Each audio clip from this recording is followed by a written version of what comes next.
दोस्तों नमस्कार। स्वागत है आप सभी का एमजीवी स्टडी पॉइंट यूट्यूब चैनल में। तो दोस्तों आज की हमारी मिक्स क्वेश्चन सीरीज नंबर है 45 और इससे पहले 44 सीरीज अपलोड हो चुकी है और ये सभी सीरीज है जीके की। तो बात करेंगे, ये जीके की सीरीज है जिसमें एमसीक्यू टाइप टोटल 10 क्वेश्चन है और ये जेएमआरसी एग्जाम बेस्ड सीरीज है।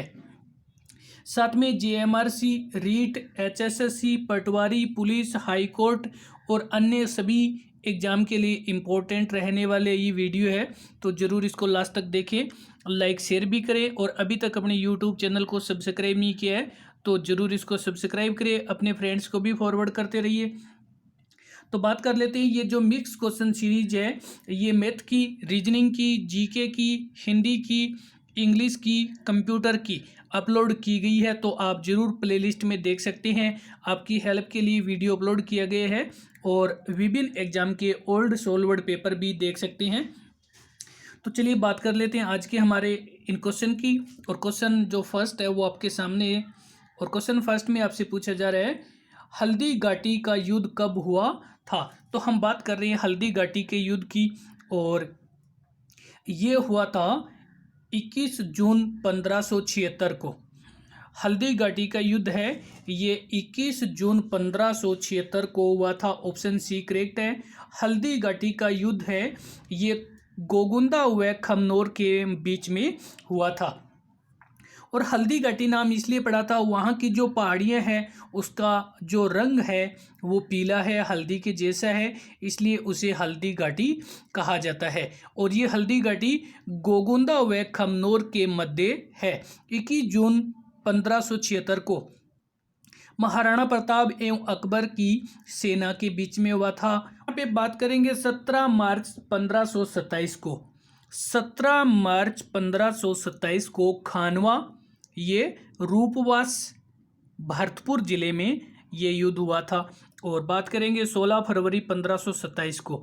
16 फरवरी 1527 को ब्याना का युद्ध हुआ था, ब्याना। और इसमें राणा सांगा और बाबर के बीच में ये युद्ध हुआ था। और आगे हम बात करें 5 जनवरी 1544 को। 5 जनवरी 1544 को सुमेल जेतारण का युद्ध हुआ था और ये जेतारण पाली जिले में है। जेतारण, सुमेल जेतारण का युद्ध 5 जनवरी 1544 को हुआ था। और अब हम चलते हैं नेक्स्ट क्वेश्चन की ओर। तो बात कर लेते हैं, नेक्स्ट हमारे पास क्वेश्चन नंबर है सेकंड।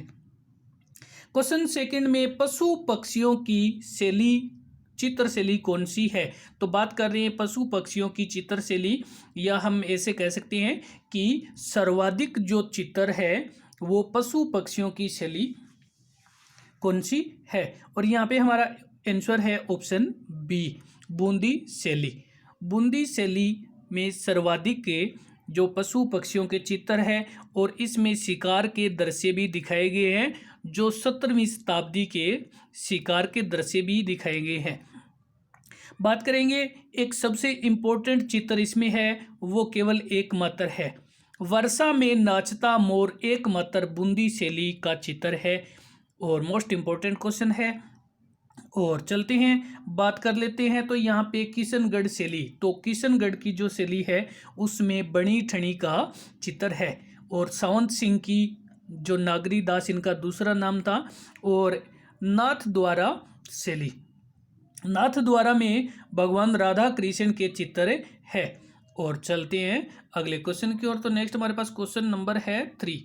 क्वेश्चन 3 में भर्तहरि का मेला लगता है। तो बात कर रहे हैं भर्तहरि का मेला कहाँ पे लगता है। और यहाँ पे हमारा आंसर ऑप्शन सी है अलवर। भर्तहरि का मेला अलवर में लगता है। अब हम बात कर लेते हैं ये मेला कब लगता है। तो मेला ये वर्ष में 2 बार लगता है। ये मेला वर्ष में 2 बार लगता है, एक बार वैशाख में और एक बार भाद्रपद शुक्ल सप्तमी अष्टमी को। और ये जो भाद्रपद शुक्ल सप्तमी और अष्टमी को लगने वाला ये भर्तहरि का मेला ये लखी मेले के नाम से जाना जाता है। साथ में बात करेंगे इस मेले का सबसे जो आकर्षण दृश्य है वो है कालबेलिया नृत्य। भरथरी के मेले का सबसे जो आकर्षक नृत्य वो कालबेलिया नृत्य इनका बहुत अच्छा दृश्य है। और बात करेंगे मत्स्य प्रदेश का कुंभ भी कहलाता है। और कनफड़े साधुओं की तीर्थ स्थली है। और कनफड़े साधुओं का कुंभ मत्स्य प्रदेश का कुंभ भी कहलाता है। और चलते हैं नेक्स्ट क्वेश्चन की ओर। तो क्वेश्चन नंबर है 4। क्वेश्चन 4 आपके सामने है और आपसे पूछा जा रहा है कि लांगुरिया गीत किस देवी के आराधना में गाया जाता है। तो बात कर रही है लांगुरिया गीत है ये कौन सी देवी की आराधना में गाया जाता है। और यहाँ पे हमारा आंसर ऑप्शन डी केला देवी। केला देवी की आराधना में ये लांगुरिया गीत गाया जाता है। और केला देवी है ये करौली के यदुवंशियों की कुल देवी है। केला देवी और करौली में और चैत्र माह में इनका मेला भरता है करौली में। केला देवी का मेला है वो करौली में चैत्र माह में लगता है और यदुवंशियों की ये कुल देवी है। चलते हैं बात कर लेते हैं यहाँ पे। तो जीर्ण माता का संबंध है सीकर से, रेवासा गांव। जीर्ण माता सीकर के रेवासा गांव में और करणी माता का मेला देशनोक बीकानेर में भरता है। और चलते हैं नेक्स्ट क्वेश्चन की ओर। तो नेक्स्ट हमारे पास क्वेश्चन नंबर है 5। क्वेश्चन 5 जो आपके पास स्क्रीन पे है और इसमें आपसे पूछा जा रहा है कि अरावली पर्वतमाला की चोटियों को ऊंचाई के आरोही क्रम में व्यवस्थित कीजिए। आरोही क्रम जो कि बढ़ता हुआ क्रम है, सबसे पहले छोटी फिर बड़ी फिर बड़ी फिर बड़ी, इस प्रकार से जो हमें ज्ञात करना है। तो यहाँ पे जो अरावली पर्वत की जो चोटियाँ है वो ऊंचाई के आधार पे है। और यहाँ पे हमारा आंसर ऑप्शन ए। सबसे पहले रघुनाथगढ़, कुंभलगढ़, अंचलगढ़ और जरगा ये बढ़ते हुए क्रम में है। रघुनाथगढ़ की जो ऊंचाई है वो 1055 है और जो कुंभलगढ़ है इसकी 1224 है इसकी ऊंचाई। और अंचलगढ़ की 1380 है।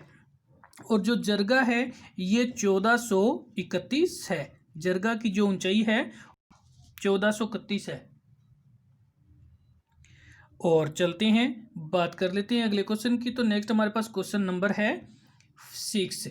क्वेश्चन 6 में राजसमंद झील की पाल बांधने का श्रेय किस लोक देवी को दिया जाता है। तो अब हम बात कर रहे हैं राजसमंद जो झील है, इस झील की जो पाल है उसको बांधने का श्रेय एक लोक देवी को दिया जाता है कि उसकी जो पाल है ये जो लोक देवी ने बनाई थी। और यहाँ पे हमारा आंसर ऑप्शन बी घेवर माता। राजसमंद झील के जो पाल बांधने का श्रेय है ये घेवर माता को दिया जाता है। और इस राजसमंद झील के किनारे पे घेवर माता का मंदिर भी बना हुआ है। तो राजसमंद झील के किनारे कौन सी माता का मंदिर है?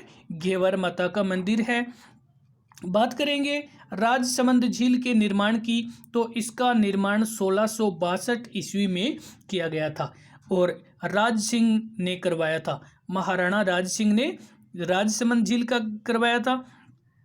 और राजसमंद झील है वो गोमती नदी पर बनी हुई है। और राजसमंद झील के किनारे 25 शिलालेख पर मेवाड़ का इतिहास लिखा गया है और वो इतिहास लिखा गया है संस्कृत भाषा में। संस्कृत भाषा में इतिहास लिखा गया है और रणछोड़ दास भट्ट ने ये संस्कृत में मेवाड़ का इतिहास लिखा था। और चलते हैं बात कर लेते हैं अगले क्वेश्चन की। तो आगे हमारे पास क्वेश्चन नंबर है 7।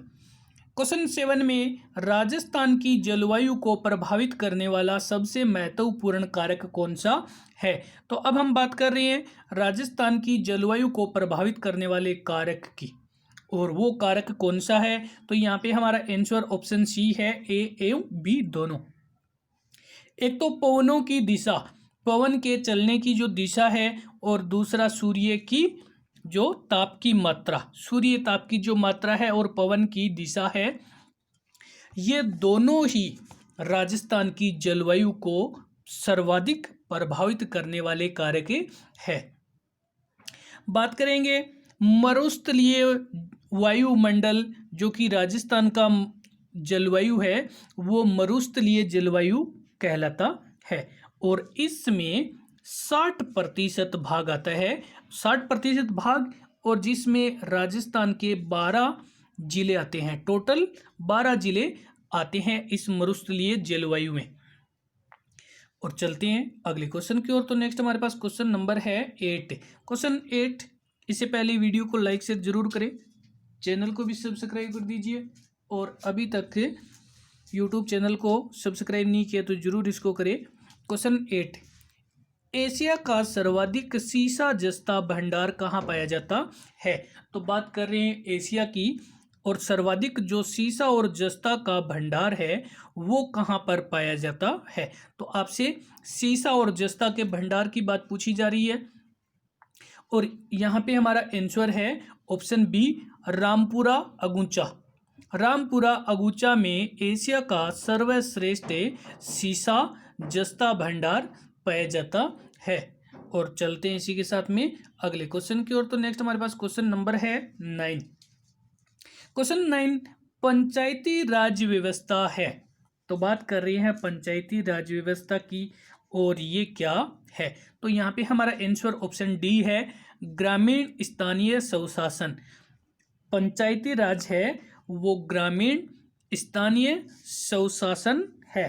और यहाँ पे हम बात करेंगे 33वें और 74वें संविधान संशोधन के द्वारा 11वीं एवं 12वीं अनुसूची को जोड़ करके ग्रामीण तथा शहरी स्थानीय स्वशासन संस्थाओं को संवैधानिक दर्जा दिया गया था। तो बात करेंगे पंचायती राज को जो संवैधानिक दर्जा था ये 33वें 74वें संविधान संशोधन में और 11वीं 12वीं अनुसूची में जोड़ करके दिया गया है। और चलते हैं नेक्स्ट क्वेश्चन की ओर। तो नेक्स्ट हमारे पास क्वेश्चन नंबर है 10, जो कि इस वीडियो का लास्ट क्वेश्चन है। और क्वेश्चन 10 में आपसे पूछा जा रहा है नगर निगम का अध्यक्ष होता है। तो बात कर रहे हैं नगर निगम के अध्यक्ष की, और नगर निगम का जो अध्यक्ष होता है वो महापौर होता है, और इस महापौर को मेयर भी कहा जाता है। नगर निगम के अध्यक्ष को महापौर या मेयर कहा जाता है। नगर निगम की बात करें तो 5 लाख से अधिक जनसंख्या वाला क्षेत्र होता है वो नगर निगम कहलाता है। 5 लाख से अधिक है वो नगर निगम। और बात कर लेंगे इसी में सभापति। सभापति होता है ये नगर पालिका का अध्यक्ष होता है, और नगर पालिका है ये 50,000 से लेकर के 1 लाख तक की जनसंख्या पर बनती है। सभापति है वो नगर पालिका का अध्यक्ष होता है, और नगर पालिका 50,000 से लेकर के 1 लाख तक की जनसंख्या में होती है। बात करेंगे प्रमुख। प्रमुख, और ये होता है जिला परिषद का प्रमुख। जिला प्रमुख भी कह सकते हैं, और ये जिला परिषद का प्रमुख होता है। इसी में बात कर लेते हैं प्रधान की। जो प्रधान होता है ये पंचायत समिति का अध्यक्ष होता है। प्रधान होता है ये पंचायत समिति का अध्यक्ष होता है। और जो नगर परिषद होता है वो 1 लाख से 5 लाख तक की जनसंख्या पे होता है। तो दोस्तों इसी के साथ में वीडियो देखने के लिए धन्यवाद, लाइक शेयर करने के लिए धन्यवाद, और यूट्यूब चैनल को सब्सक्राइब करने के लिए धन्यवाद। नेक्स्ट वीडियो अपलोड हो तब तक के लिए धन्यवाद।